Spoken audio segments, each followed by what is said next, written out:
I pity a country that would come up against us. The synergy with air, land, and sea forces and our ability to control the battle space and seize the high ground is devastating. All countries respect the power of the United States and they respect how dominant we are in this region. And we get better and better and better.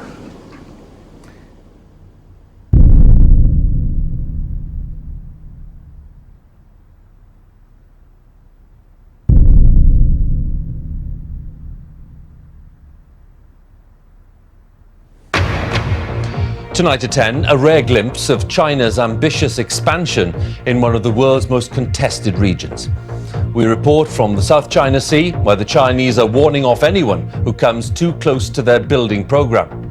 We continue our look this morning at what China does not want you to see. The United States says the superpower is reclaiming land in the South China Sea. The fact that we're dealing with a situation right now where the U.S., has to be much more aggressive in dealing with the Chinese government. CNN has learned that the U.S. Navy is about to send a destroyer there. Let's go to our CNN chief. CNN got exclusive access to classified U.S. surveillance flights over the islands.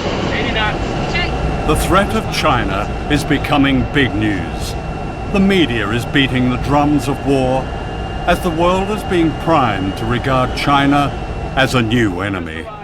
China's alarming creation of entirely new territory in the South China Sea is one part of a broader military push that some fear is to challenge U.S. dominance in the region. China is building airstrips in the South China Sea on disputed islands condemned by an international tribunal. This is now a flashpoint for war between China and America. What is not news is that China itself is under threat. These American bases form a giant noose encircling China with missiles, bombers, warships, all the way from Australia through the Pacific to Asia and beyond. I mean, if you were in Beijing looking out, you stood on the tallest building in Beijing and looked out at the Pacific Ocean, you'd see American warships. You'd see Guam is about to sink because there's so many missiles pointed at China. You'd look up at Korea and see American armaments pointing at China. You'd see Japan, which is basically, Japan's a glove over the American fist. I think if I was Chinese, I'd have a little to worry about American aggressiveness. And we have China surrounded, and we're doing more all the time to try and keep it surrounded and deepen that containment of China. But China presents a fascinating case of a country that is independent, doesn't have foreign bases on its territory, growing very rapidly, not as rapidly now as it did for 30 years, but still the second-ranking economy in the world. We have an adversary. And that adversary is China. And that adversary, unless there is dramatic reform inside China, will be our enemy someday. One myth, I think really that needs to be dispelled is that somehow China's aiming to replace America and gonna run the world. It's not. Well, first of all, the Chinese are not that stupid. The West, with its Christian roots, are about converting other people into their beliefs. The Chinese are not about that. It's just I'm not degrading the Western culture. I'm just pointing out the inherent nature, the DNAs of two different cultures. The Chinese 2,000 years ago built the Great Wall to keep the barbarians out, not to invade them. As the world's economic power moves rapidly to Asia, the response of the United States is to deploy the majority of its naval forces to Asia and the Pacific. This massive military buildup is known in Washington as the pivot to Asia. The target is China. The great power game in the 21st century is called perpetual war. For America's unchallenged arms industry, the annual prize is huge profits from almost $600 billion of military spending. Once an imaginary weapon on Star Wars, the electromagnetic gun is now reality. You're sitting there thinking about these next generation and futuristic ideas, and we've got scientists who have designed these, and it's coming to life. And the smartest weapons need enemies. As a Pacific nation, the United States will play a larger and long-term role in shaping this region and its future. I have directed my national security team to make our presence and mission in the Asia-Pacific a top priority. In one sense, is the US already at war with China? Yes, on the ground and in the air.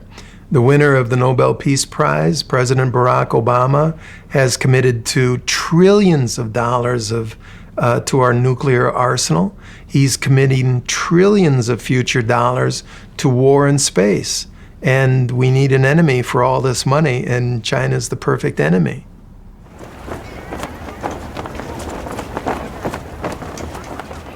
The aim of this film is to break a silence. The United States and China may well be on a path to war, and nuclear war is no longer unthinkable. In a few years, China has become the world's second biggest economic power. The United States is the world's biggest military power, with bases and missiles and ships covering every continent, every ocean.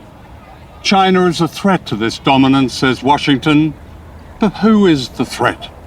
This film is about shifting power and great danger. It's also a film about the human spirit and the rise of an extraordinary resistance among people on the front line of a coming war, where the words "never again" have an urgent meaning for all of us.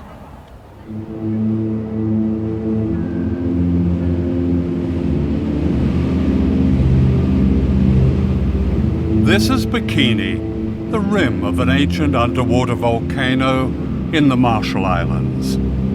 With its necklace of 23 islands, Bikini is a place of beauty and silence and menace. Look closely where the Emerald Lagoon suddenly falls into a vast black hole. This is the crater of one of the greatest man-made explosions, the hydrogen bomb they call Bravo. It vaporized an entire island and poisoned almost everything and everyone. As our plane flew low, we seemed to touch its deathly void.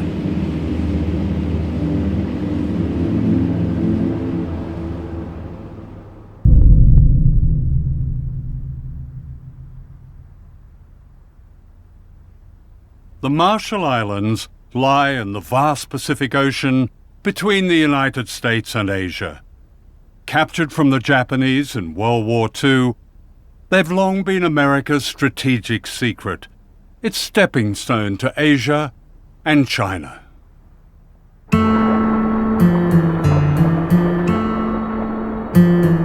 People here sustain themselves for thousands of years with abundant fish, breadfruit, and coconuts.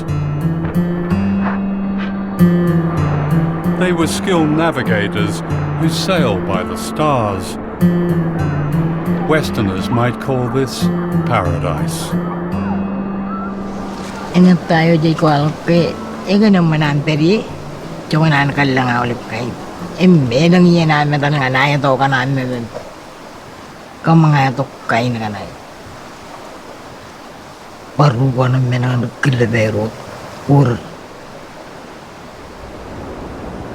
All that changed in 1946 when the United States took over the Marshall Islands as a trust territory, with an obligation to protect the health and well-being of the people. A nightmare began. The islands were turned into a laboratory for the testing of nuclear weapons and the people into guinea pigs. Crossroads, scene 24, take 2. In this propaganda film, the Bikini Islanders are being deceived. Unknown to them, plans were already underway to destroy their paradise forever. Will you ask King Judah that the United States government now wants to attempt to turn this great destructive force into something good for mankind, and that these experiments here at Bikini are the first step in that direction.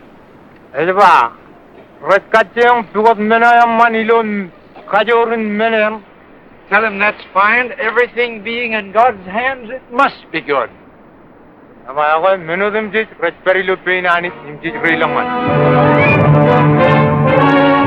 87 ships take positions 3 miles off Bikini to suffer the shattering impact of the 5th atomic bomb. Here will be An armada of warships was assembled in Bikini Lagoon in order to blow them to bits.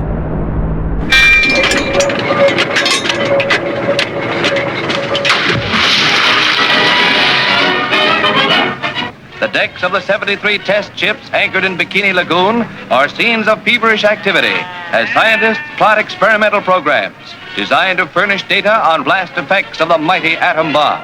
Animals of many kinds Animals were strapped to their decks like a perverse Noah's Ark. The experiment was to see how they died, how they burned. Special ointments are applied to determine their protective qualities. Other parts of the exposed areas being left bare to the atom blast. 3, 2, 1.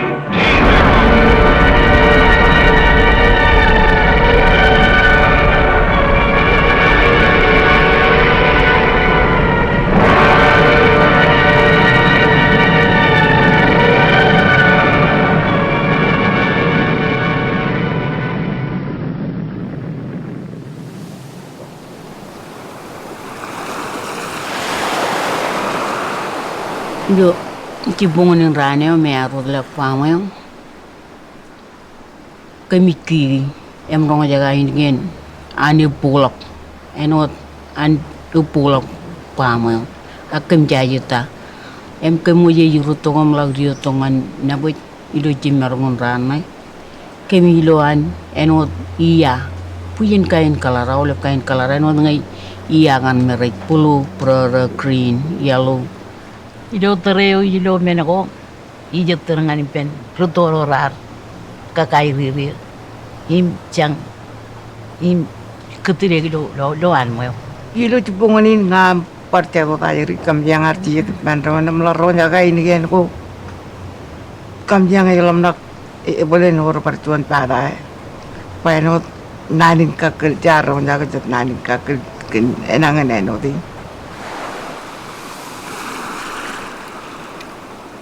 Being on Bikini today is disturbing ghosts. I struggle through the jungle to the bunker where they pressed the button at 6:45 on the morning of the H-bomb test. Now claimed by the undergrowth, it's like a subterranean temple to modern times. They drank milk-made powdered milk, smoked Lucky Strike cigarettes, and later this sign was erected that's beyond irony. It says, "Please leave this property as you find it. Thank you for your kindness and understanding."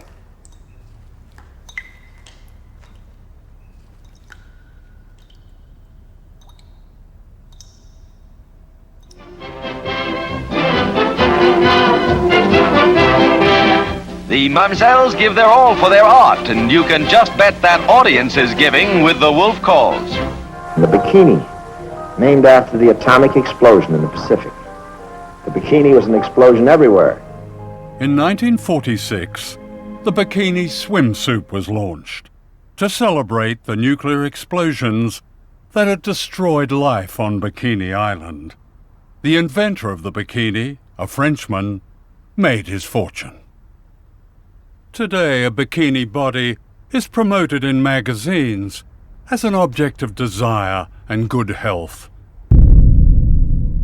The bodies of the people of Bikini and other islands are the most irradiated in the world. All these women have had thyroid cancer. Iwa kami ang alam tudo ilo ay wilalay. Emlalo puyinan mengo poda go wandel dak yenga lela ping pobu kemeng tu ja pobu poda ba ngai jo para em pobu le don te orang ngai bara lagi libeng elin cetrana kala karbo dak elangar mi jerar tem dak rar tairia ilu pongone ajuri rorar dari yang mendang tereu elang rar panai. Today, Bikini is unfit for human life. Radiation poisons the food and water. Our shoes registered unsafe on a Geiger counter. The abandoned cemetery looks out to where the sun rose one morning, then rose again as apocalypse. The equivalent of one Hiroshima bomb was exploded in these islands every day for 12 years. A scarred beauty has returned to the island, but the people haven't. Exiled to barren islands, many of them starve. In 1968, President Lyndon Johnson told them it was safe to go home.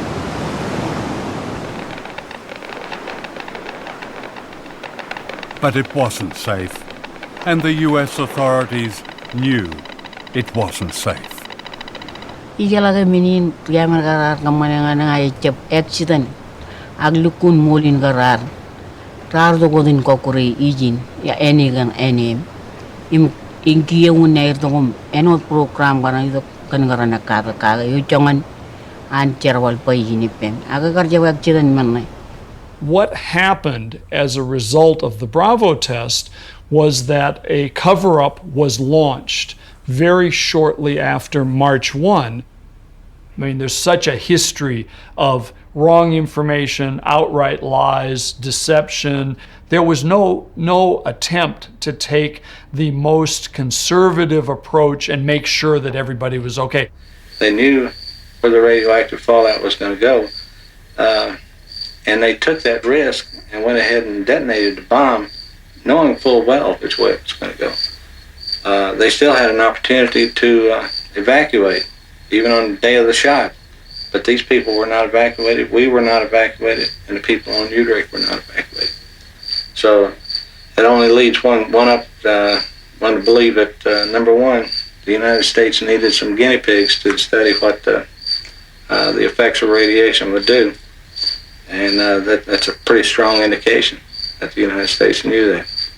It seems extraordinary. Here we are, this far into the 21st century, talking to people still frightened of all that nuclear fallout, all those tests, all those years ago.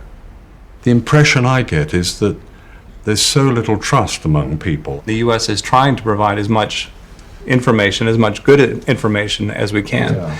And so I wouldn't accept the characterization that there have been lies and cover-ups. The word guinea pigs comes up a lot from these survivors. I would refer you to our embassy website on that. I've read it. And that question was looked at during the Clinton administration, and that was not the conclusion they came to. The secret of the Marshall Islands is Project 4.1.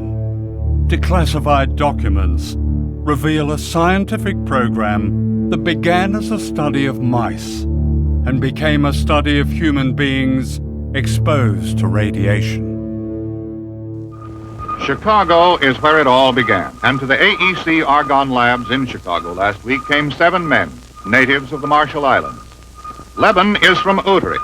He and the rest were irradiated by our March 1954 hydrogen bomb test. John is mayor of Rungala, which is 100 miles from Bikini. John, as we said, is a savage, but a happy, amenable savage. His grandfather ran almost naked on his coral atoll. The white man brought money and religion and a market for his copra. John reads, knows about God, and is a pretty good mayor. The Iron Room is a radiation detector for human beings. Inside, John, the mayor, whose first visit to the white man's country meant San Francisco cable cars and Chicago skyscrapers and streamlined trains, whose first visit to the white man's country meant the Iron Room. A savage governs his life by ritual. And he understands this because he thinks of it as a new ritual. Sitting alone inside the room. Outside, a strange kind of priest in a long white coat. When the ritual of the Iron Room was over for John, it began for the others. As each finished, he was told it was over, and he was given apples and other good things to eat. Then he took off the ritual clothing, and the 7 men put on the suits and topcoats they had been lent in Hawaii, which they would return in Hawaii on their way back in the Marshall Islands, in the middle of the Pacific Ocean. United States government documents clearly demonstrate that its scientists conducted human radiation experiments with Marshallese citizens. Some of our people were injected with or coerced to drink fluids laced with radiation. Other experimentation involved the purposeful and premature resettlement of people on islands highly contaminated by weapons tests to study how human beings absorb radiation from their foods and environment.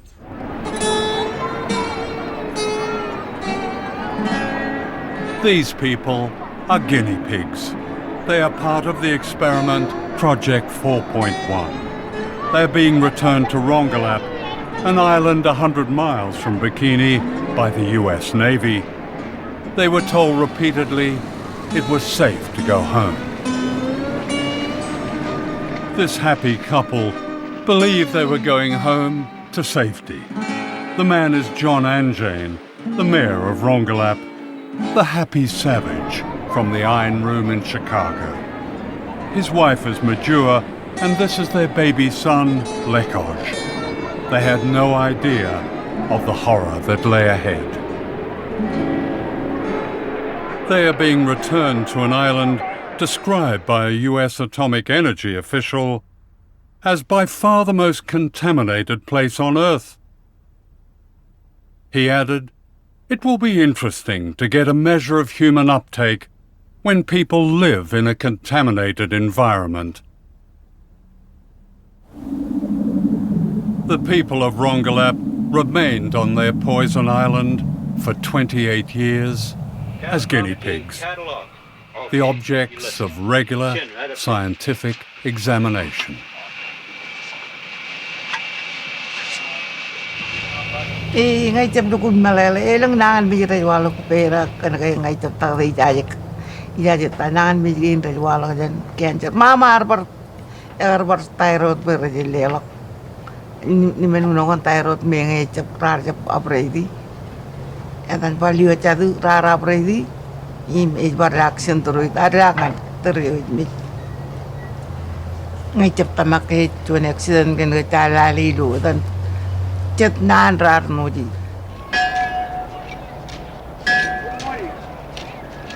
The islanders pleaded with the US authorities to move them to safety as evidence emerged that the second generation, the children, were also poisoned.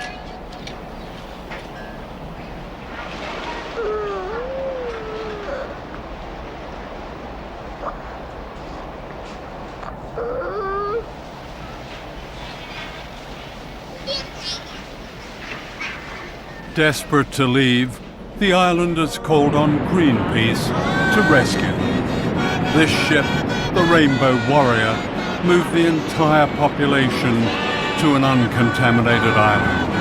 They called it Operation Exodus.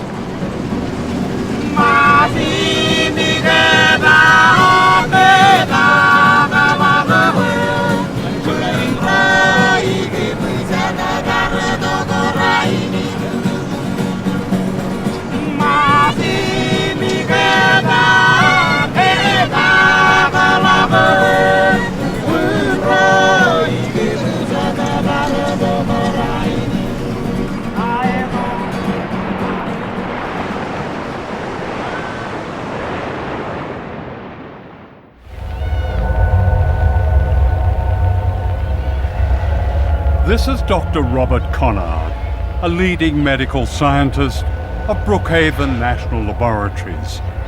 Conard devoted his distinguished career to examining the islanders.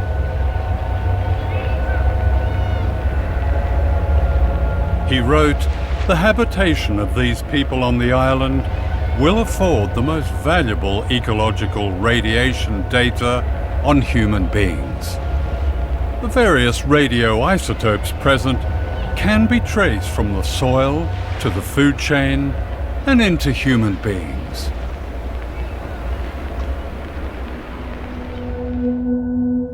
Dr. Conard gained the trust of whole communities.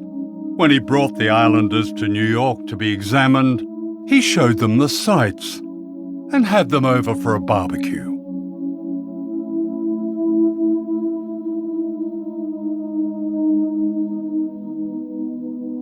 When John Anjane's son Lekoj died, aged 18, Dr. Conard sent the man they called a savage a sympathy card from your friend, Bob. In 1957, Majua Anjane was the smiling young woman seen here on her way back to Rongelap, unaware of the danger she and her family faced. This is Majua 28 years later, grieving the death of her son Lekoj from radiation poisoning.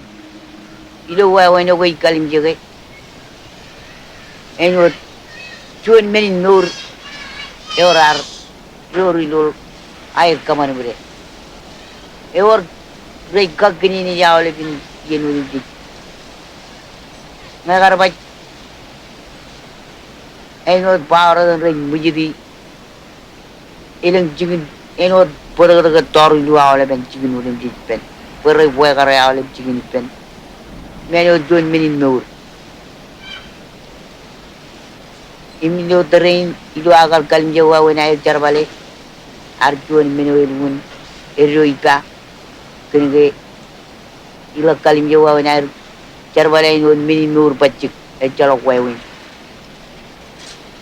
ewe yang in menyo era bagalam nakaga awale ben minuun di kun rivale we rar ko kuralar ngundi in mujidi wayare kakini ni jidu why when I tell the many nur budget. And when many Kalamalau and Gaga will run.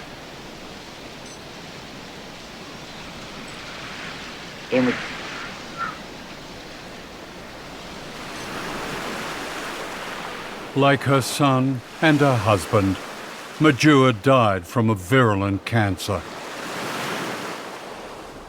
I don't see any great clinics that have been established by, if not the Department of Energy, certainly not by the US government. There's a clinic downtown in Madro.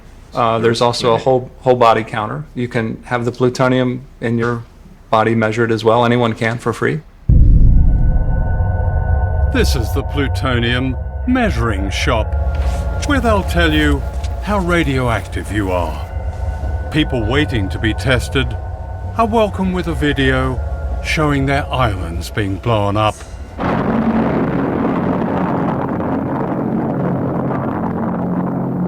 And this reassuring commentary. Yagwekon Aulip, Etayin Bill Jackson, Program Manager of the Department of Energy, DOE Marshall Islands Program.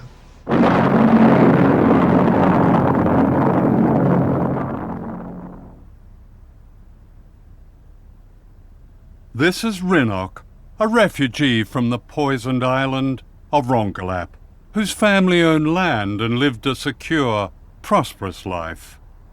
Now she lives in a shack in the capital, Majuro, with her children and grandchildren. She has no water, no sanitation.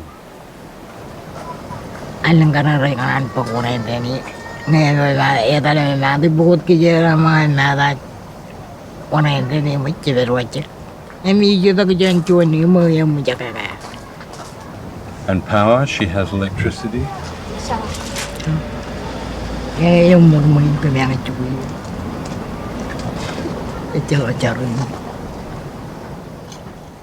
In 1986, the United States granted limited independence to the Marshall Islanders on condition that they accepted a mere $150 million compensation for the damage caused by nuclear testing. A claims tribunal was set up and soon ran out of money.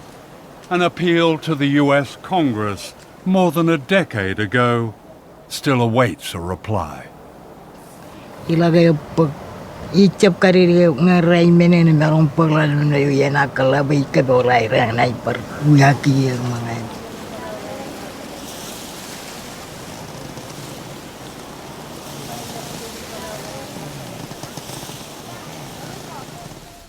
Darlene Keju Johnson was a young health worker who became the champion of her people after she discovered the full extent of their suffering caused by nuclear testing, that many more islands were poisoned than the Americans claimed. This remarkable speech in 1983 broke the silence. I bring greetings from the Marshall Islands and throughout Micronesia. We have hundreds of women who have miscarriages. We have leukemia cancers. We have thyroid cancers. We have stillbirth babies. We have nowadays, I just come back from home, and I have talked to many women and men in the population, is that we have babies we call jellyfish babies. A baby is born on a labor table, and it moves up and down like this. It's a colorful, ugly thing. It does not shape like a human being. It moves up and down like this on a labor table because that thing is breathing. That is a baby. In 1982, Darlene married Gift Johnson, the author of this tribute to his wife. Darlene was one of the liveliest, most entertaining individuals that I have ever had the pleasure of knowing. She was a voice for the voiceless. Like so many Marshall Islanders, Darlene died of cancer, age 45.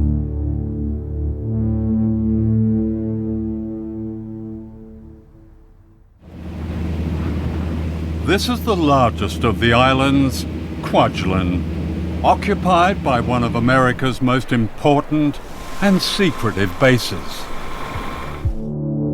Known as the Ronald Reagan Test Site, it's a missile launch pad that commands the Pacific Ocean all the way to Asia and China.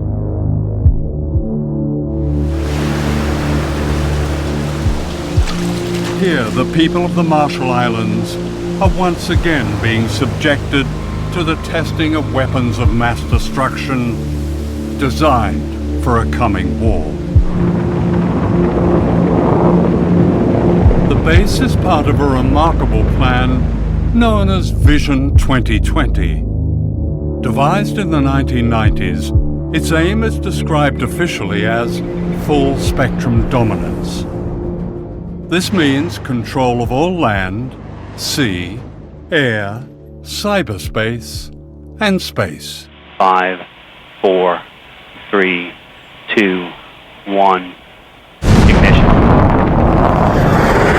From California, almost 5,000 miles away, the US Air Force tests its intercontinental missiles by firing them at the Marshall Islands.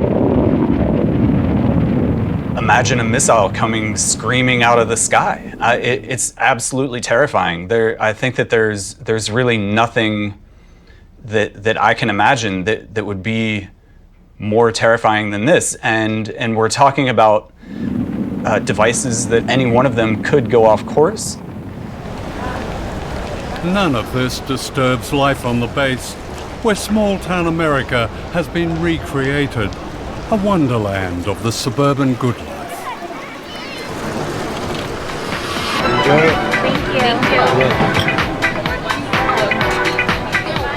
Fabulous.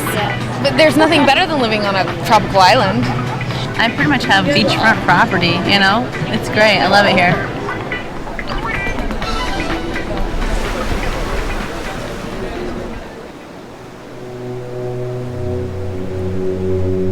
Just across the bay is Ebi Island. Known as the slum of the Pacific, more than 12,000 people live here on a strip of land less than a mile long. Many of them refugees from what is now the missile base and from islands poisoned by nuclear testing.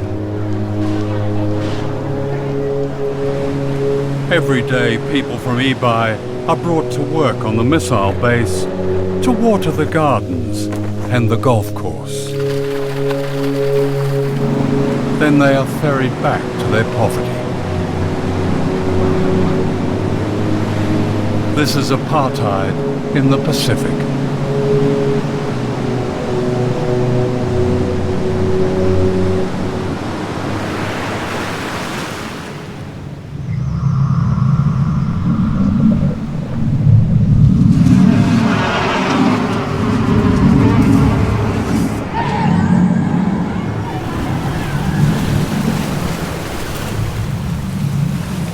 Ebi needs a lot of things. What? Medicine, Getting medicine. education, and job. Vegetable and fruits. Vegetable and fruits. Yes. Here we are, it's a tropical island, and you need vegetable and fruit. Yes. Fish, vegetables and fruit were once abundant on Ebi. Today fish is contaminated by toxic pollutants, says the Environmental Protection Agency. Now the only food most people can afford is processed and imported. They have the highest rate of diabetes in the world.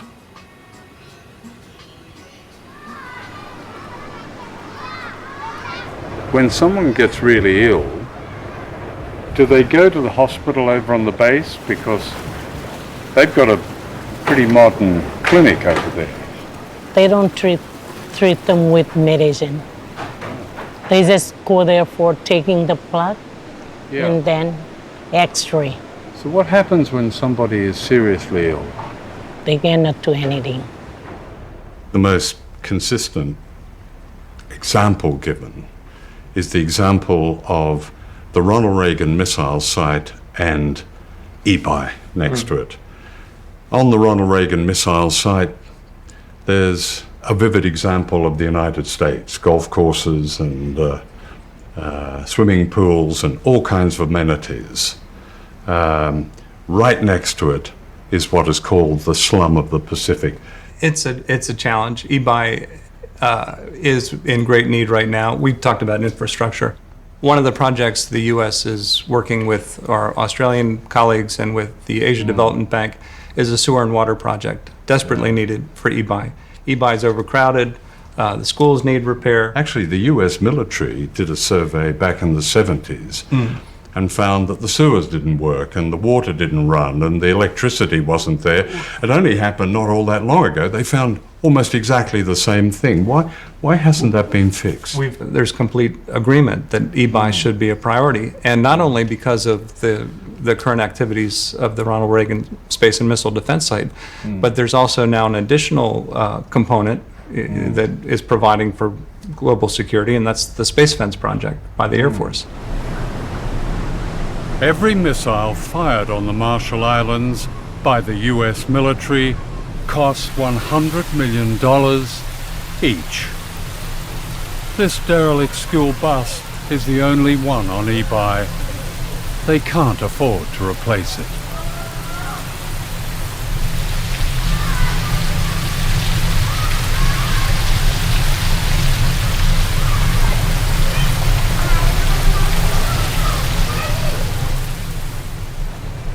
The base is not good for us.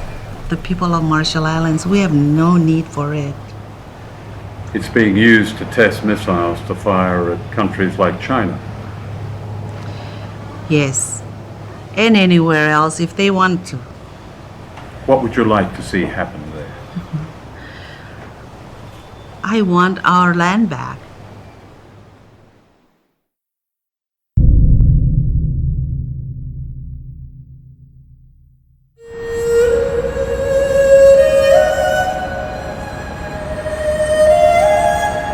This is Shanghai, the historic port on the Yangtze River, China's greatest city. I had arranged to meet the American author James Bradley, whose latest best-selling book, The China Mirage, reveals an extraordinary hidden history of American power and modern China. It was almost illegal for someone like me to know a Chinese for almost all of American history. The Chinese came to America to mine gold and build the railroads, and Americans decided we didn't like the competition. So in 1882, we had the Chinese Exclusion Acts, which kept the Chinese out of the United States for about 100 years.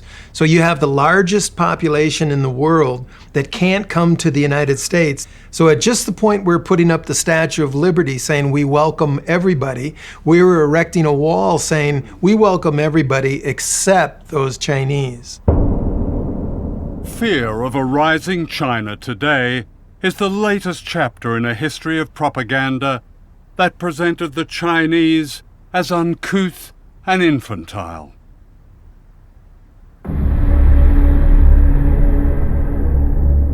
To Western popular and political culture, the Chinese became the yellow peril, and racial stereotypes bore the constant theme of fear and threat.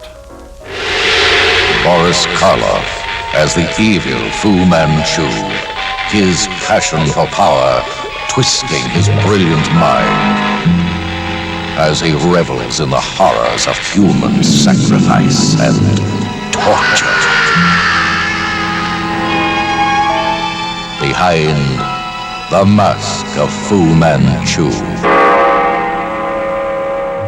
This caricature of an entire people concealed another agenda: opium.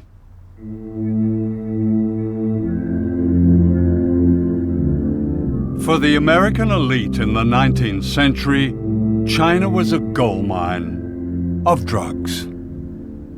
Warren Delano, the grandfather of Franklin Delano Roosevelt, was the American opium king of China. He was the biggest American opium dealer, second to the British. He welcomed the first American ship into China to help out with the opium wars.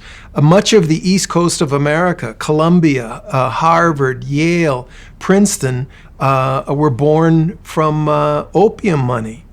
The American Industrial Revolution was funded by huge pools of money. Where did this come from? It came from illegal drugs in the biggest market in the world, China.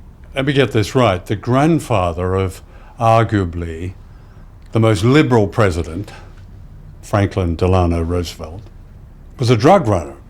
Yes, sir. Franklin Delano Roosevelt never made much money in his life. He had public service jobs that were very lowly paid, but he had yachts, he had summer homes, he had mansions in New York City. The kids went to private schools. He inherited a fortune from Warren Delano, his father, who was the American opium king of China.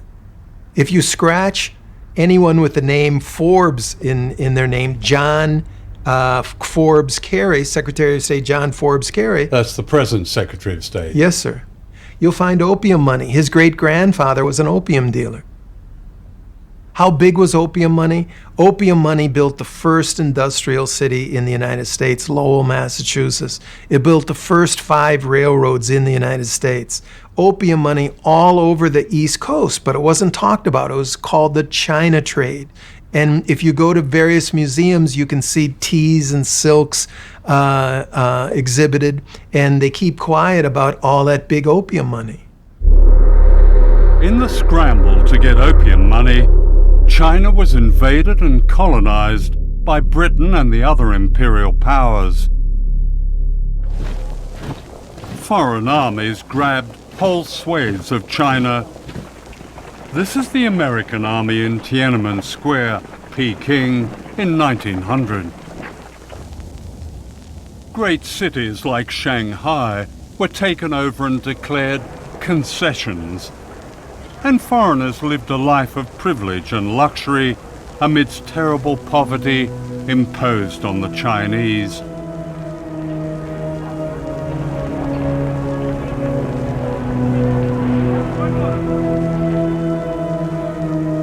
A resistance, known as the Boxer Rebellion, was put down with a savagery. This rape of China set the tone for how China was perceived in the West well into the 20th century. This is the distinguished historian Theodore H. White, an advisor to the White House, speaking in the 1960s. Perhaps China is too vast to be governed by mercy. Yet if Chinese mind craves order, they must be brought to recognize they are the biggest factor in the world's disorder. And we must untangle the madness of their mind. The most difficult task in the world is to reach the minds of men who hate you. What White was really complaining about was the loss of a China that the Imperial West could dominate, and the defeat of General Chiang Kai-shek, who with his famously powerful Christian wife, Mei Ling-sung, guarded America's interests in China. That is, until they were thrown out in 1949 by a communist revolution led by Mao Zedong. Mao had beaten Chiang Kai-shek 3 times in huge battles involving millions of combatants. Mao was a winner in this contest from the early 1930s on, but we knew very little about it, and people don't understand that even today. Shanghai hears the message clearly as foreign businessmen board up their shops. Go now, go quickly, for communism marches. Take what you can, but flee. In pell-mell haste, the Western powers evacuate the city they have built, for good and bad alike must leave. The businessmen come for profit, as well as missionaries come to heal, must say goodbye, as out the Yangtze steams the last of Western influence, and farewell to a century.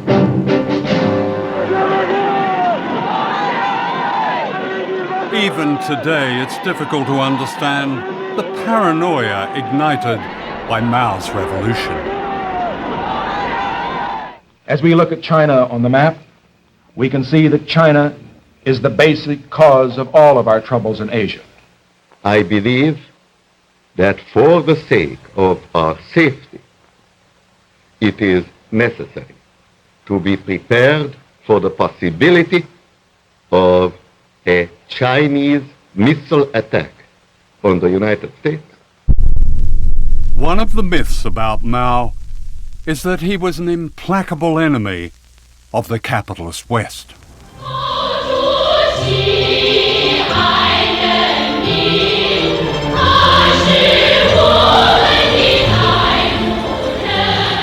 Shanghai today is a prosperous international city, still run by the communists, at least in name.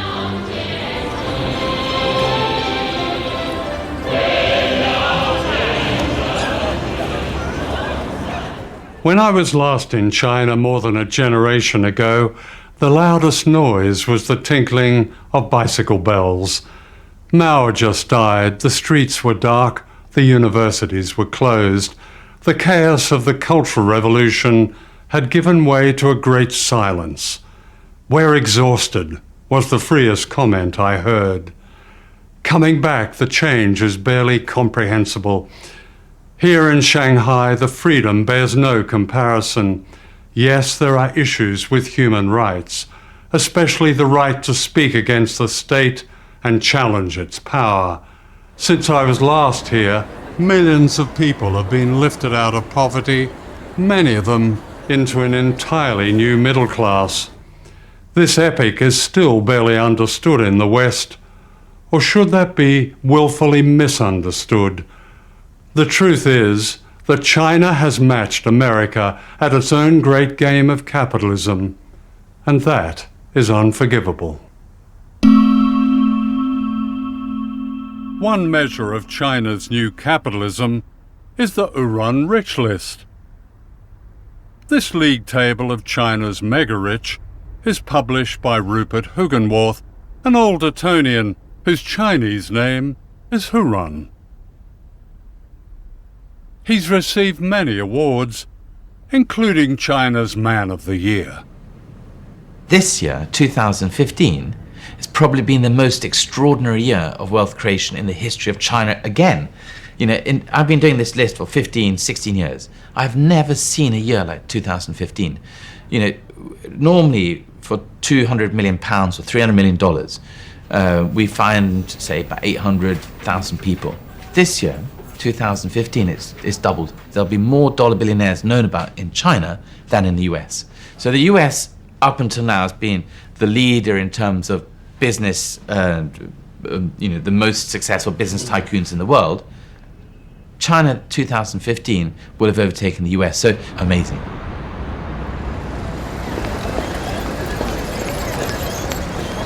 Modern China is full of telling ironies, not least this museum that was once the house where Mao and his comrades secretly founded the Communist Party of China in 1921.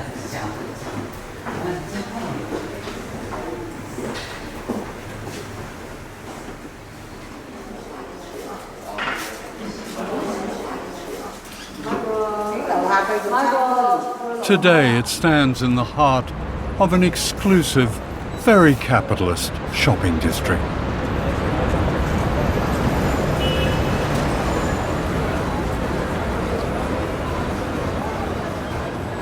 When you leave this shrine to China's Great Revolution, you're confronted by a surreal spectacle. For right outside where the Chinese Communist Party was born are the very symbols of capitalism. Starbucks, Apple, Cartier, Dolce & Gabbana, and down there perhaps the free market's greatest triumph, bottled water that ensures you live young, costing £6 for a small bottle in my hotel. Would Mao spin in his tomb if he was here? I'm not so sure. Hidden history is always a key to the truth. 5 years before his great communist revolution in 1949, Mao sent this secret message to Washington. China must industrialize, wrote Mao. This can only be done by free enterprise. Chinese and American interests fit together economically and politically.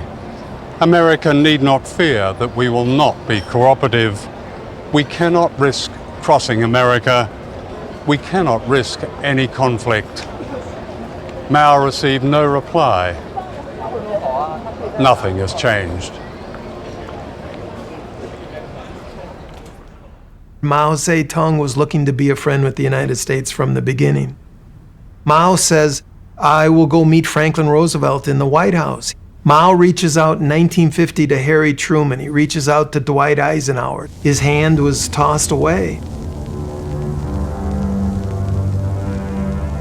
This opportunity that might have changed history, prevented wars, saved countless lives, was lost because the truth of Mao's overtures was denied in the Washington of the 1950s.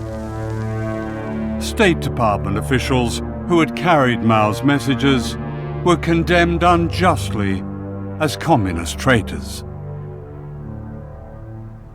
Everybody who knew Mao, who spoke Chinese, was gone. In the 1950s, the State Department had no employees who spoke Chinese. It's resulted in us not having relations with the #1 most populous country in the world. In 1979, this man, Deng Xiaoping, became China's paramount leader. He said, socialism does not mean shared poverty. This was code for the most radical reform since Mao's revolution, the return of capitalism to China, but this time controlled by the Communist Party. To be rich is glorious, Deng was reported as saying. America was now threatened by the emergence of a vast image of itself.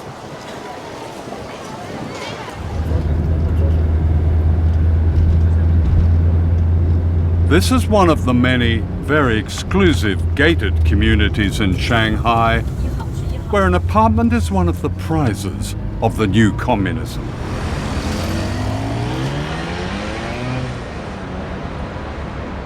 I had arranged to see Professor Zhang Weiwei, a close aide to the late Deng Xiaoping, the man who changed China. Deng is really extremely long-term visionary, a leader with exceedingly long-term and strategic vision for his country, for his people. And China is still following that path. Yeah. Actually, this is really a tradition from China's long history. You look at even like Mao, he said we should, surpass UK by which year, we should surpass United States by which year. So this tradition continues to this day. Even Xi Jinping today is also doing the same. Actually, what many Chinese have problem with Western media is the stereotypes about China. If you are content with stereotypes, you miss so many things. If BBC broadcasts something, they are happy to always mention this communist dictatorship, this autocracy. No, actually, with this kind of label, you cannot understand this China as it is.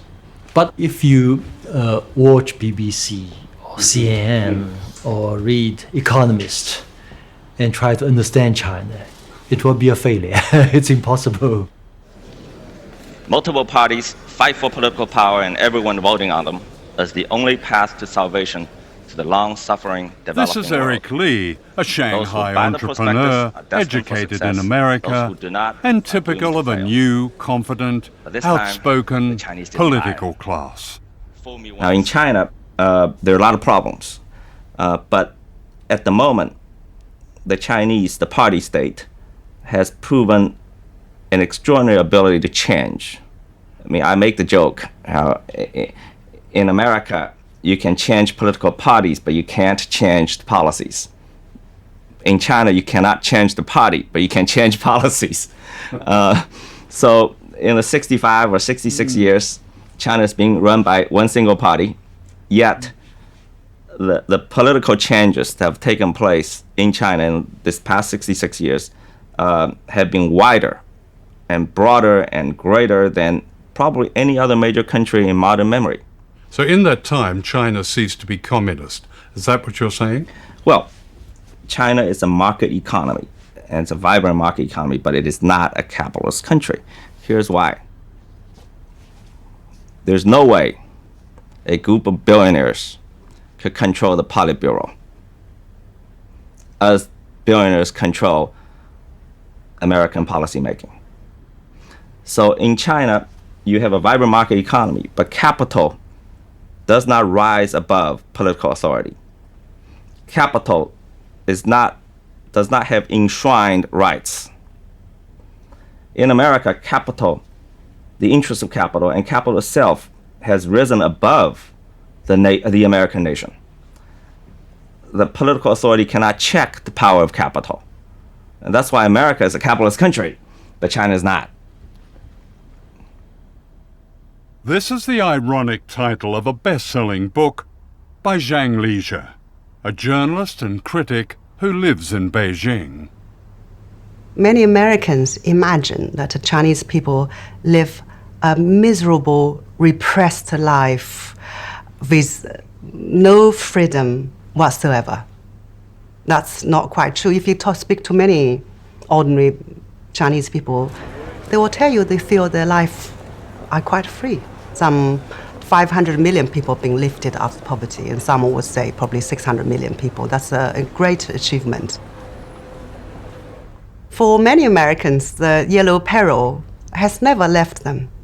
I think there's a fear about China. Of course, there's a fear of China's rapid rise, but it also has a lot to do with China's the label as a communist state. China's objectives are modest compared with their weight. They're not trying to run the world. They're not even trying to run Asia Pacific. I think they want to keep America from dominating the Asia Pacific. So they have what they believe is their rightful place in Asia Pacific because of long civilization, long history, and their size. So their objectives are really modest compared with their capacity.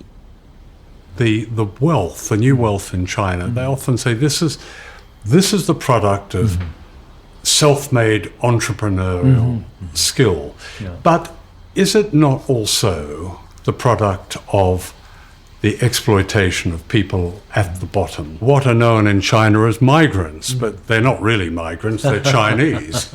If you really, go to talk to these migrant workers, you will find quite surprisingly, over the past 5 to 7 years, they have experienced a greater income increase than any other social groups. China is not a class society. But China is a class society. These are the homes of migrant workers, people who build and service the new China.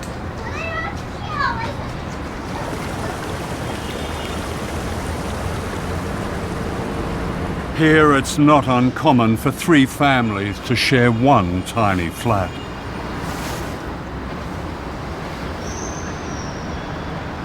You would associate a socialist country with equality, but unfortunately, since the reform has started, China has become one of the most unequal societies in the world. The income gap is widening. Government, I feel, have retreated some of the responsibilities, left the market to take over, but the market does not always treat women kindly.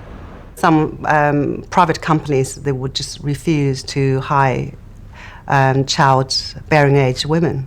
And sometimes when women become pregnant, they will sack them because they don't want to pay the maternity leave. And in fact, the income gap has grown much bigger between men and women. Your old boss, Deng Xiaoping, presided over the bloodshed in Tiananmen Square. What would you say to the survivors of Tiananmen Square? Because so many of those did fight for what they saw as democratic change in China.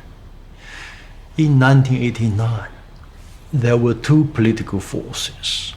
One was those represented by the Chinese students. Their hero was Mikhail Gorbachev, who happened to be in Beijing. Their slogan was, Soviet Union's today, China's tomorrow. So the idea was political reform first, other reform second. Otherwise, China would be hopeless. And Deng's message was the opposite. He thought Gorbachev was an idiot. He thought, China must have economic reform first, other reform second. This priority must be set clearly. Unfortunately, at that particular moment in 1989, the 2 political forces could not reach a compromise. So definitely a tragedy occurred. It was more than a tragedy. It was a massacre, of which the memory remains a raw presence in modern China. Why does the Chinese state still fear the few who speak out? And I'm thinking of Liu Xiaobo. Exactly. I mean, this man won the Nobel Peace Prize, and he's in prison. He's violating Chinese law, by a big margin. So actually the freedom of expression, similar views are aired by many people, but he's really going to the extreme. Liu Xiaobo challenged the government to implement democratic reforms and has spent a total of 13 years in prison.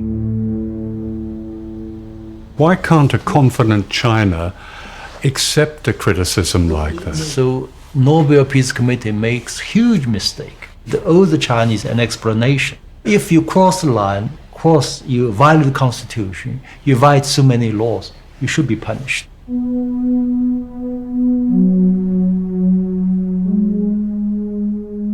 And yet in China today, the spirit of protest and dissent lives on in different forms. In 2015, strikes and community protests and activism reached record levels. This resistance is seldom reported in the West. So there are lots of protests in China. Typically, for example, land being grabbed by officials for commercial development, and the farmers are not being compensated properly. Yeah. But the farmers now know more aware of their rights, so they protest. Or young workers from the factory, they demand a better wage or better working condition. But many of the protests, they are economic driven, not political driven. They are regional, not nationwide. So this kind of things will unlikely develop into a real movement, or so-called, you call that revolution. Yeah. So the Mao's revolution was the last revolution? Well, never say never.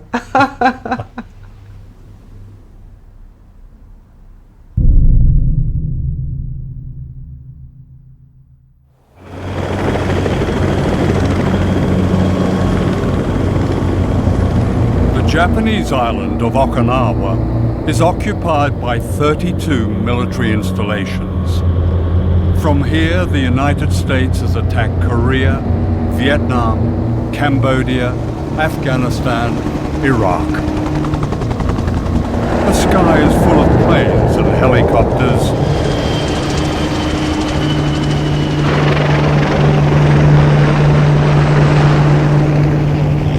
Wherever people go, they are fenced in and told to keep out.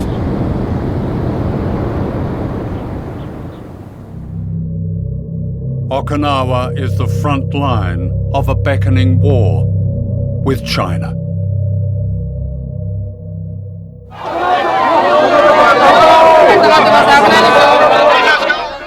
Aged 87, Fumiko Shimabukuro is one of the leaders of a non-violent resistance that's challenging Washington's pivot to Asia.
Fumiko is a survivor.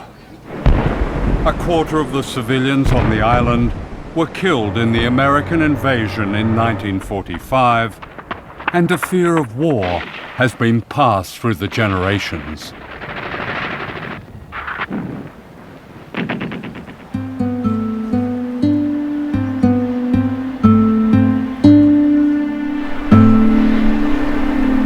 Today, those who witness these horrors live in a place of extraordinary beauty, surrounded by coral reefs and a unique marine life.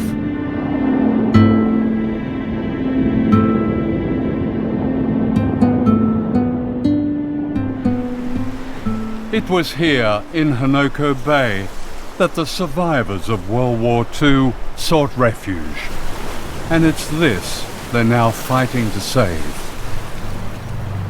It's an epic struggle that pits these island people against the greatest military power on Earth.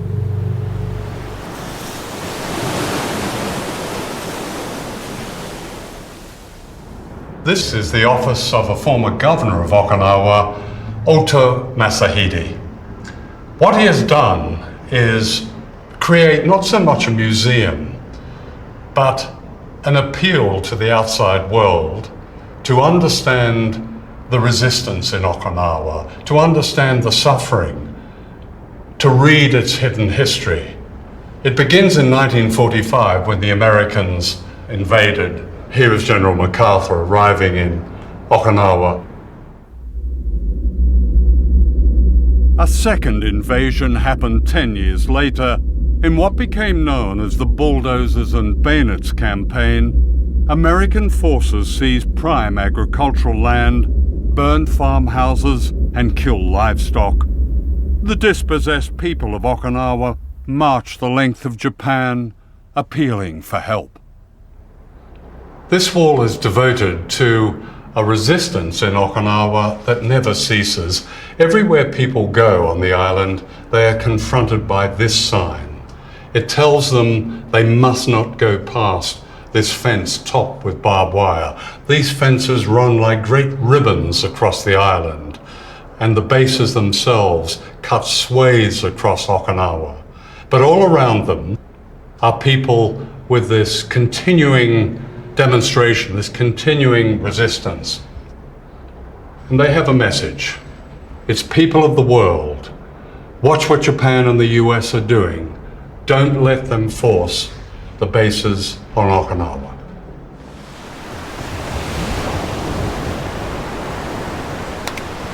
そしてね、沖縄はずっと戦後ずっと基地はもうこれ以上の基地は負担は嫌だと言ってきたことを日本政府はアメリカに対してはっきりものを言っていない。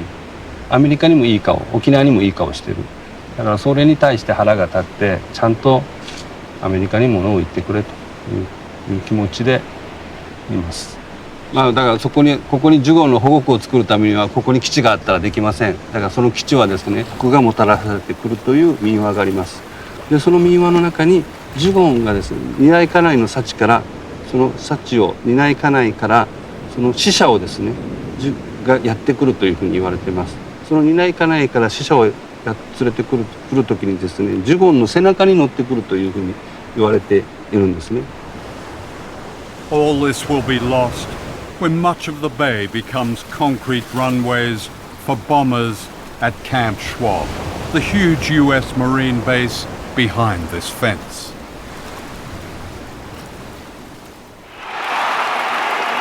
In 2014, Okinawa elected a new governor, Takeshi Onaga, who won by a landslide on one issue, stopping the new base at Hanoko. This was election night outside the American base at Camp Schwab. あしとみです。こんばんは。はい。ありがとう。ありがとう。ありがとう。やった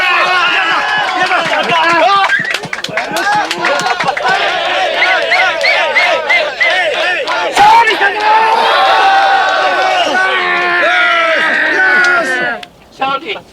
なんとも言えない涙が出てきました。自分たちが頑張った分、でもね、これからその基地がなくなるまで私は頑張りたいと思ってます。本当に今日は生きていてよかったと思います。はい。We shall overcome.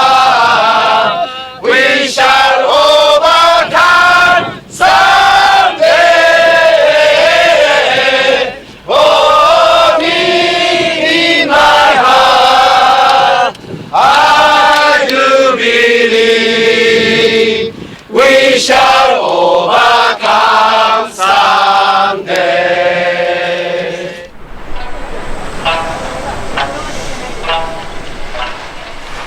The New Year's celebration of their victory was bittersweet.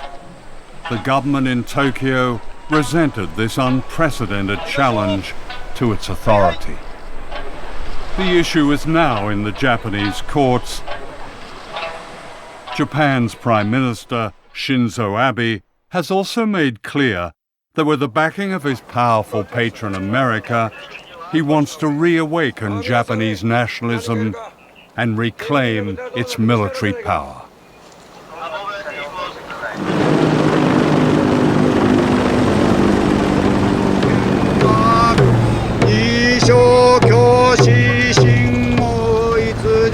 While we were filming this ceremony outside the base, on a day when people paid respect to their departed loved ones, giant American helicopters circled above us, intimidating as always.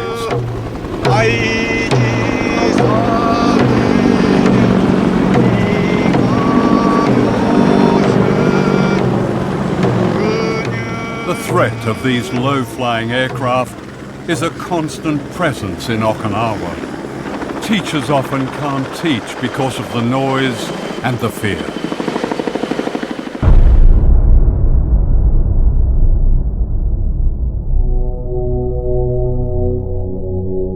This was the carnage when an American fighter crashed into a primary school after the pilot had ejected to safety.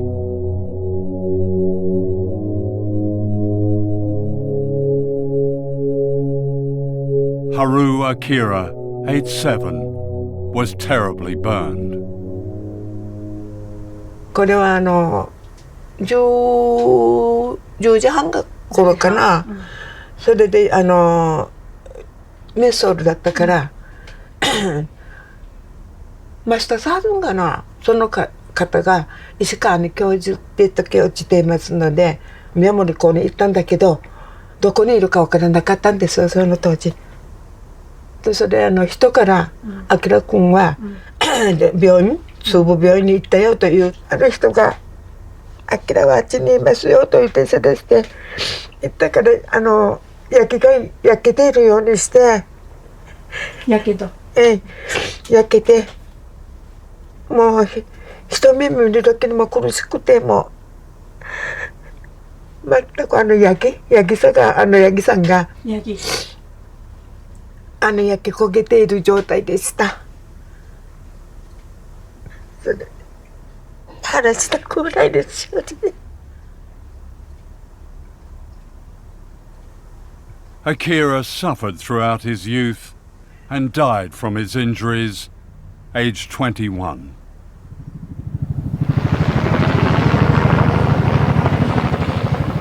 Another tragedy waits to happen on Okinawa. US military aircraft have been involved in 44 accidents on the island. The latest threat is this hybrid plane, the Osprey, notorious for its safety issues.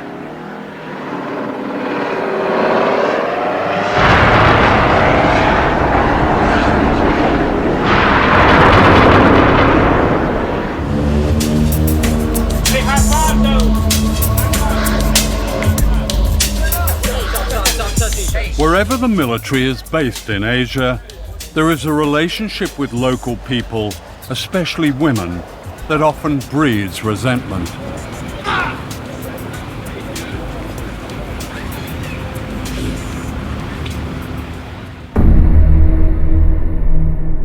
In Okinawa, this resentment ignited a riot in 1970. Scores of American GIs were pulled from their cars, which were set alight. For Washington and its compliant ally in Tokyo, it's this kind of insurrection that they fear.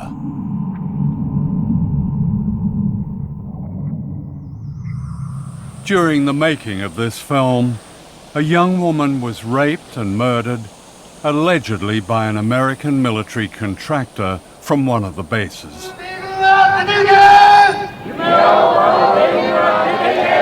It was the latest of thousands of cases of violence, and it brought massive crowds into the streets, demanding an end to the military occupation of their country.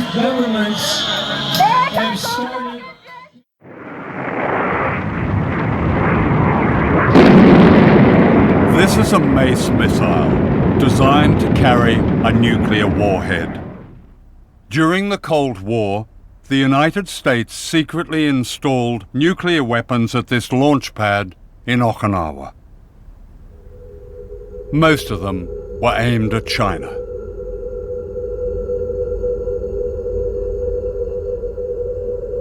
Today, the nuclear missile site is run by a Buddhist organization, the Soka Gakkai, as a peace museum. In 1962, the atomic weapons loaded on the missile was almost launched. They're almost launched? Yeah. According to the spokesman of this military base, said they were ordered to prepare, then received second order to stop it. One of the American servicemen whose job was to fire the Mace missiles has since revealed that China was a nuclear target during the Cuban Missile Crisis in 1962. We were told that we had to launch all the missiles. But we only had one missile headed towards Russia, and we did not see why we should have to involve the other countries. The captain suggested that everybody crack the doors open, so it would take less time to launch a missile if the doors were cracked open. One of the launch crews was on the point of firing their missiles when a duty officer suspected the order was false. The launch officer on the B side was told to send 2 men over there with 45s and to shoot anybody that tried to launch until the situation was resolved. And it would only take like 15-20 seconds to run the distance between the two command centers. So those 2 men kept that whole crew at bay while we made a decision as to what to do. And it wasn't very long, maybe 2 or 3 seconds later, where a very nervous major came over the intercom issuing the stand down order. And then we just kind of looked at each other like we could have exterminated the whole planet. The major who had given the launch order was quietly court-martialed and dismissed from the Air Force. That morning is just as familiar to me and as clear as yesterday morning is. And this is 53 years later. And how clear blue the sky was. And there was just some very light clouds, and there was a perfect breeze blowing and a perfect temperature. I did not know what the temperature was, but it just felt perfect. And we were all just kind of taking it in and taking in the smell of the air and the sea and the land mixture together, and everything smells so beautiful. This is very interesting because it shows the cities in China where these Mace missiles were aimed at. Yes. Which ones do we have here? This is Okinawa Island. So within 2,000 kilometers, you find Peking or Beijing, Xi'an, UK, and Hong Kong, Shanghai, Taiwan, Taipei, and Pyongyang, North Korea, within the range of missile.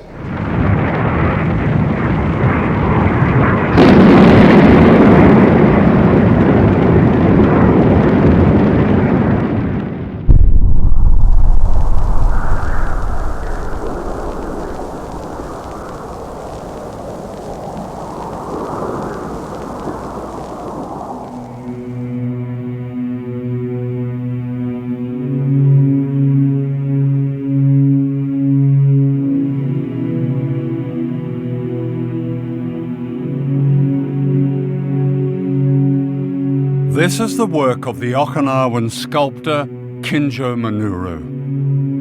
It's a tribute to the suffering and resistance of the people of this island.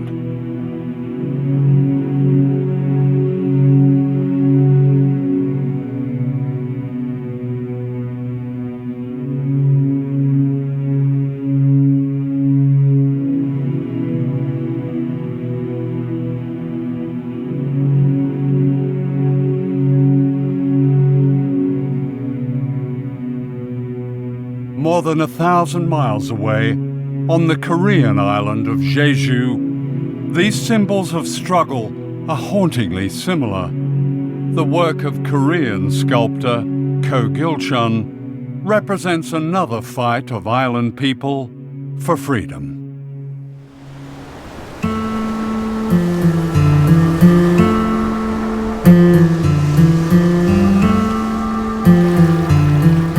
A semi-tropical sanctuary of unusual beauty, Jeju Island is a World Heritage Site.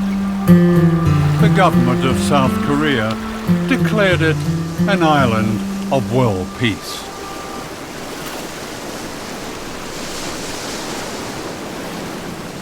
But on this island of peace has been built one of the most provocative military bases in the world, less than 400 miles from Shanghai.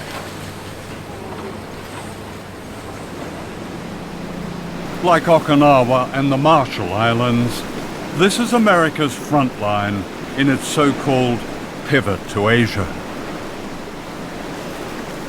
Here in once unspoiled Ganjung village, the South Korean Navy has built a base for American aircraft carriers, nuclear submarines, and destroyers equipped with the Aegis ballistic missile aimed at China's defenses. China's lifelines to the world in oil, trade, resources depend on shipping that comes through choke points like this. The U.S. pivot into the Asia-Pacific is really intended to create the ability to put a loaded gun to the head of China and say, you know, you will do as we say, otherwise we will be able to restrict, we will be able to shut down, choke off your importation of oil and other resources.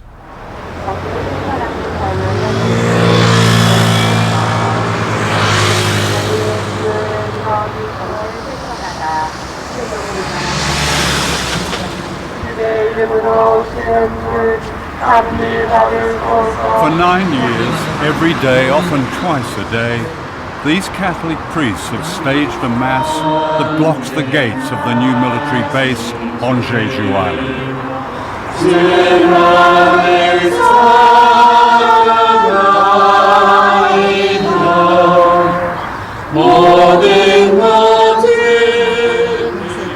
In a country where political demonstrations can be easily banned, unlike powerful religions, the tactic has produced this spectacle of resistance.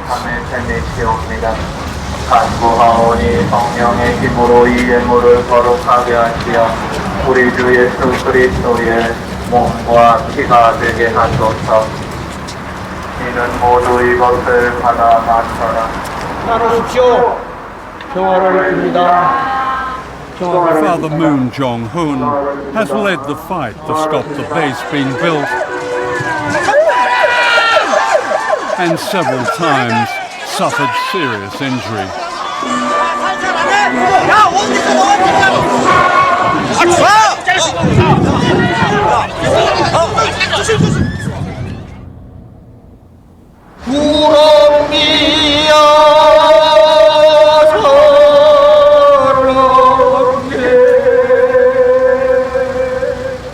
I sing 4 songs every day, before Mass, during the Mass, at the end of the Mass, and the end of the Rosary. Yeah. The content of the song is very beautiful. The writer and the composer is the musician from this island.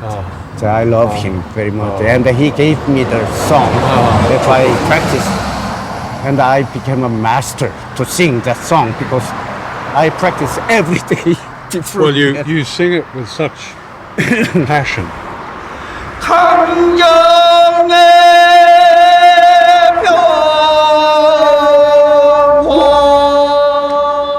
Sometimes we just wait typhoon, typhoon struck.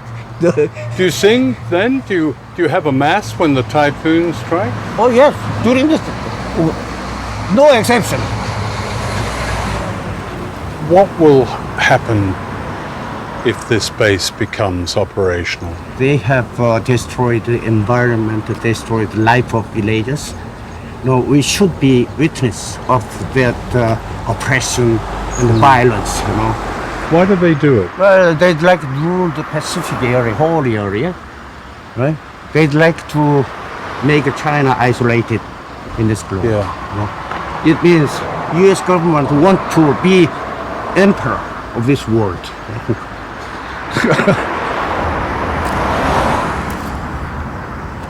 Meanwhile, a Quaker called Mr. O joins them with his own ritual of protest, accompanied by an artist called Wildflower.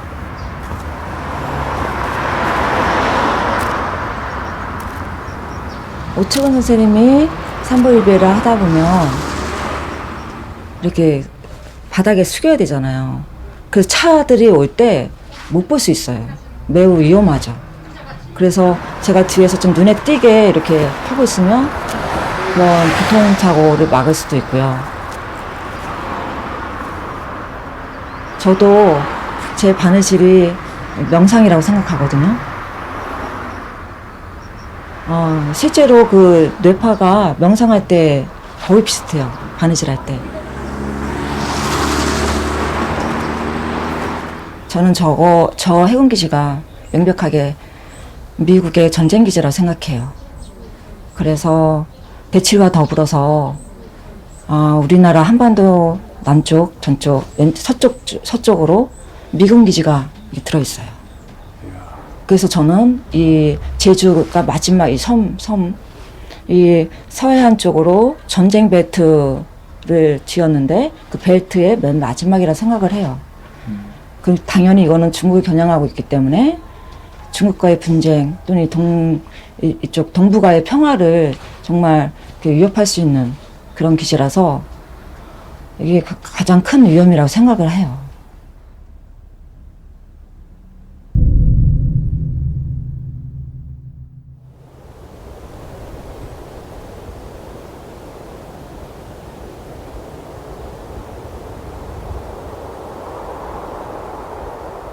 This is the center of an empire that never speaks its name, whose power is represented in this extraordinary world map of American military bases.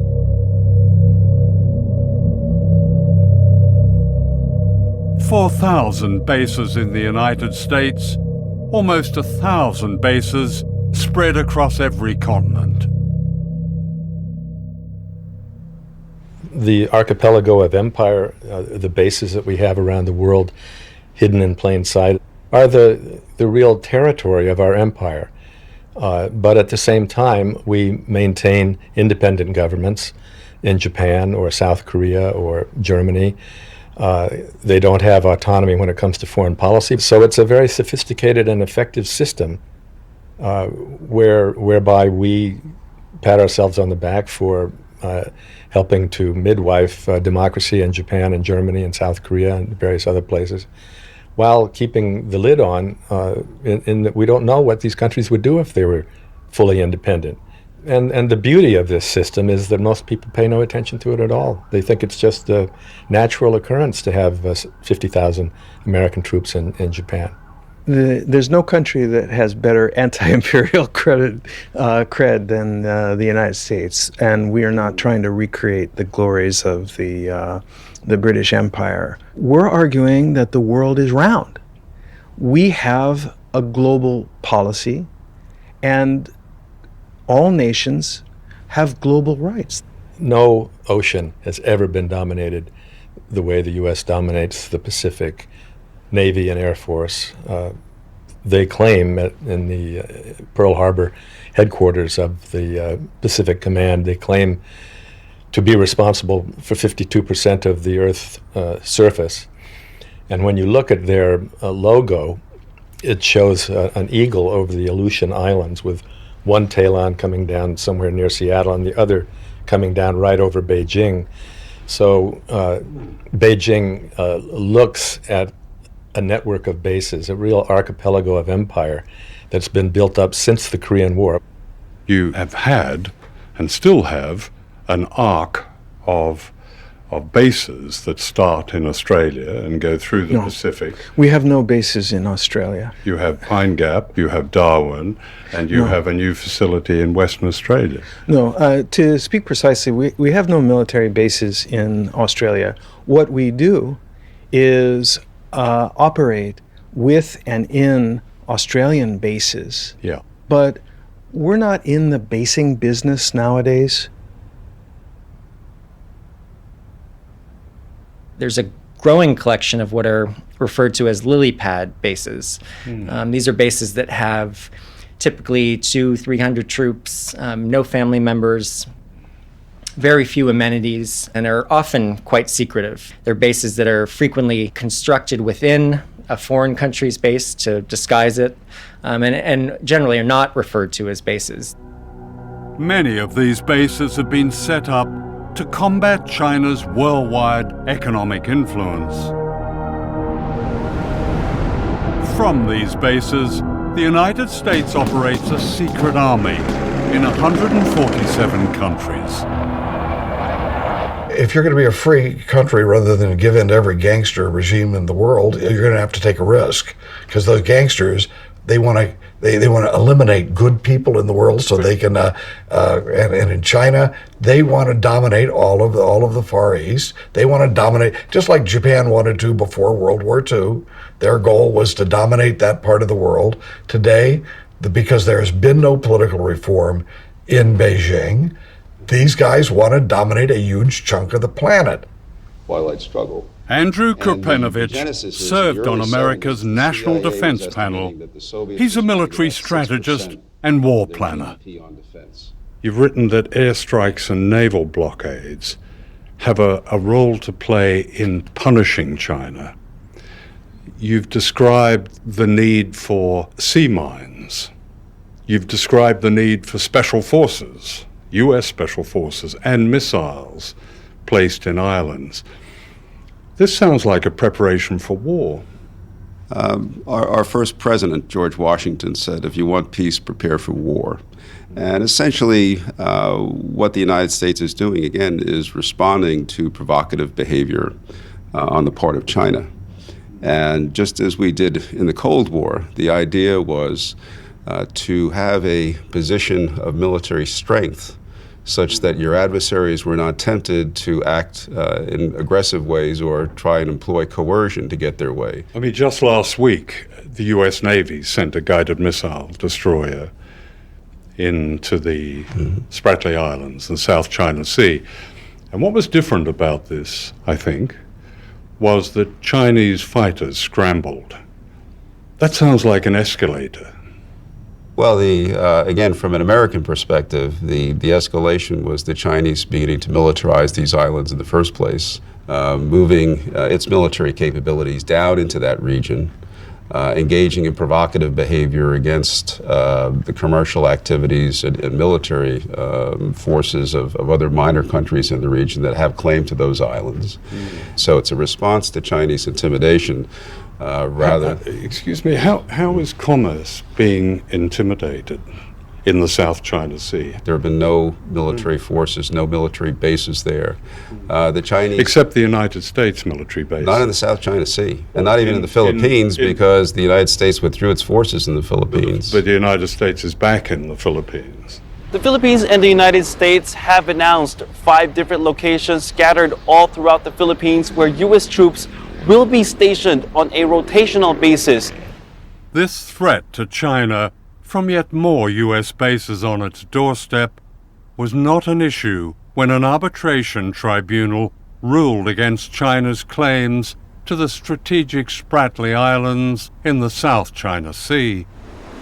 In 2015, the US Navy rehearsed a blockade that would cut China's lifelines of oil and trade and raw materials. The danger of confrontation grows by the day. The US Navy is on the doorstep of China, regardless of disputed islands, and is there with low-draft ships, planes, battle groups. It's right on the doorstep. What if Chinese ships, what if the equivalent was off California? Well, John, we ask ourselves that question regularly, and it's important to put yourself in the other guy's shoes. Yeah. So look, we don't operate in the Pacific in an effort to scare China, to contain China, to backfoot China. Our operations and our presence, first of all, is warmly welcomed by the vast majority of the coastal states, but secondly, is fully accepted by the Chinese. time after time. Is it fully accepted? Yes. My impression. By their words. The Chinese My impression leaders, is that they're scared. And this is what they're scared of. A noose of bases right around China.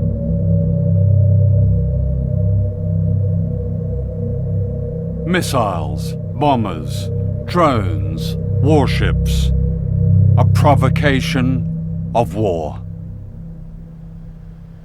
Today, I state clearly and with conviction America's commitment to seek the peace and security of a world without nuclear weapons. Under Obama, nuclear warhead spending has risen higher than under any president since the end of the Cold War. It's all a magician's show, because at the same time that Obama is talking about that, not only is he spending $1 trillion to modernize U.S. nuclear forces, but he's deploying these missile defense systems to encircle Russia and China, which makes it impossible to get rid of nuclear weapons in that climate. Everybody wants to look like they're tough. See, I got to be tough. I got to show you, I'm not afraid of doing anything military. I'm not afraid of threatening. I'm a hairy-chested gorilla. And, and you don't want to look like you're weak. So what you do is you talk more and more aggressively, and if you don't want to do it yourself, because you maybe think it doesn't look very presidential, you let somebody under you do the talking. And we have gotten into a state, the United States has gotten into a situation where there's a lot of military, saber rattling, and it's really being orchestrated from the top. Yeah. This seems incredibly dangerous, all of this. That's an understatement, I think, but I agree. Yeah. When you routinely plan for mass murder, you become conditioned to it. That's what this is.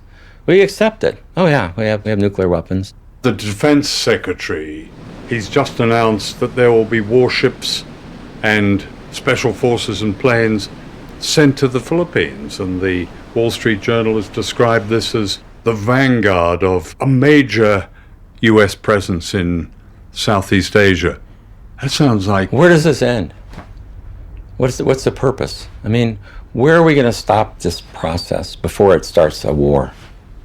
And then if the war starts, where does that end?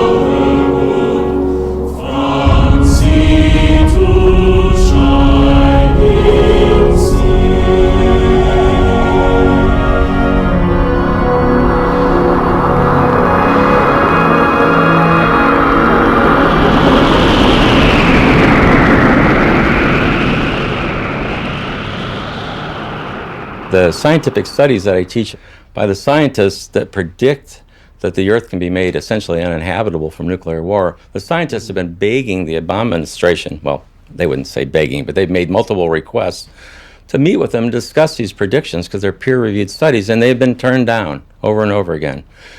They've been peripherally told that, well, we don't think the long-term environmental consequences of nuclear war are all that important if the immediate effects of nuclear war don't stop it.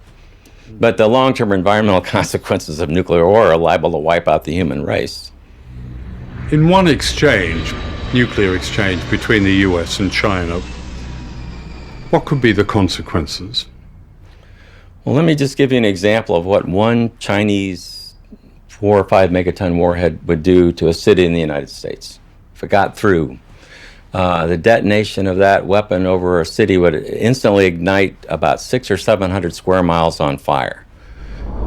And within 20 to 30 minutes, all of those fires would coalesce into a single gigantic firestorm. There would be no escape from it, so all the people there would perish. So the U.S., with, say, hundreds of nuclear weapons on Chinese cities, well, when you combine all the smoke from these nuclear weapons detonating. It actually creates millions of tons of smoke, black carbon smoke, will rise above cloud level into the stratosphere. It's heated by the sun. It acts like a solar collector. And that smoke, because of that, will stay there for 10 years or longer. And what the smoke does is it blocks warming sunlight from reaching the surface of the Earth. And it becomes so cold in a matter of just a couple of weeks that the temperatures will fall below freezing every day for 1 to 3 years. And it will become too cold to grow food crops for at least 10 years or longer.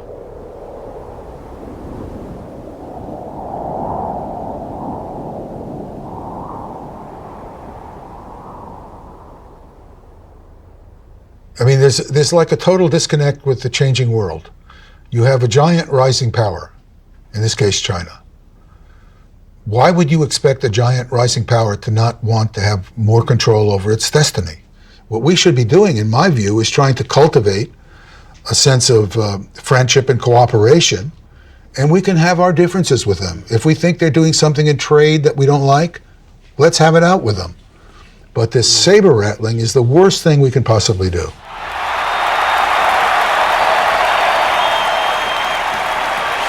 It is time to show the whole world that America is back, bigger and better and stronger than ever before. We don't have victories anymore. We used to have victories, but we don't have them. When was the last time anybody saw us beating, let's say, China in a trade deal? They kill us. We can't continue to allow China to rape our country, and that's what they're doing. It's the greatest theft in the history of the world. The new president, Donald Trump, has a problem with China. The urgent question now is, will Trump continue with the provocations revealed in this film and take us all to the edge of war?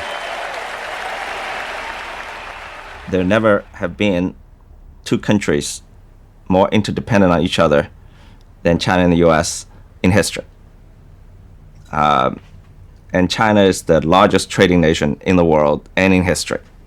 So China's economy and their society and their lives are linked to the entire world, including America and the West and all the other countries. So I think interdependence between these two countries and among all the nations of the world speak to peace.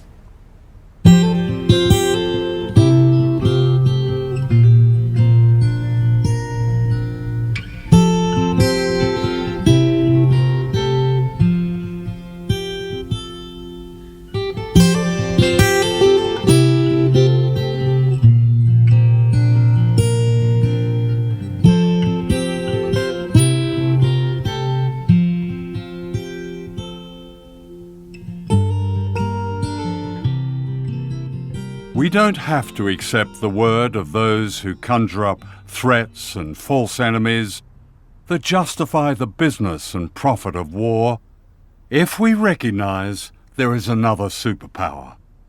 And that's us. Ordinary people everywhere, like the people of Okinawa, Jeju Island, the Marshall Islands, China, the United States. By speaking out, they deliver a warning to all of us. Can we really afford to be silent?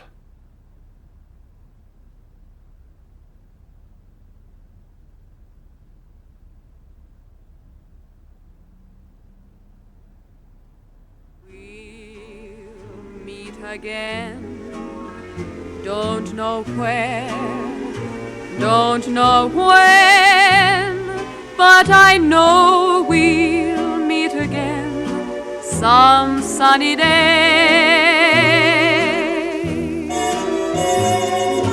Keep smiling through, just like you always do, till the blue skies drive the dark clouds far away. So will you please say hello to To the folks that I know, tell them I won't be long. They'll be happy to know that as you saw me go, I was singing this song.